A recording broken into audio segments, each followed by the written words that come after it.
சிவபெருமானுடைய குடும்பமே பாருங்களேன், நம்ம குடும்பம் மாதிரியே இருக்கும். ஒரு கணவன், ஒரு மனைவி, 2 குழந்தைங்க. ஒரு குழந்தை ஞானத்தின் அடையாளமா இருக்கும், இன்னொரு குழந்தை குறும்பின் அடையாளமாக இருக்கும். வீட்டுல நம்ம வீட்டு பிள்ளைங்கள் எப்படி இருக்கிறாங்க அது மாதிரியே சிவபெருமான் குடும்பத்திலே இருக்கிறாங்க. அதுல ஒரு ஆச்சரியம் நீங்க கவனிச்சு பாத்தீங்களா? சிவபெருமானுடைய வாகனம் என்னது? காளை வாகனம். அம்பாளுடைய வாகனம் சிம்ம வாகனம், அவ சிம்ம வாக்கிங். பிள்ளையாருக்கு மூஞ்சுரு எலி வாகனம், முருகனுக்கு மயில் வாகனம். ஒரு குடும்பத்துல 4 பேர் இப்படி இருக்கிறாங்க.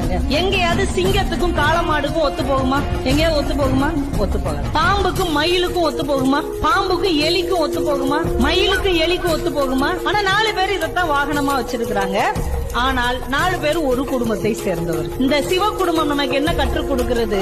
மனசுக்குள்ளே சகிப்புத்தன்மையும் அன்பும் ஒற்றுமையும் இருந்தால் எப்படிப்பட்டவர்களாக இருந்தாலும் ஒன்றாக வாழ முடியும் என்கின்ற ஒரு மாபெரும் தத்துவத்தை சிவபெருமானுடைய குடும்பம் நமக்கு கற்றுக்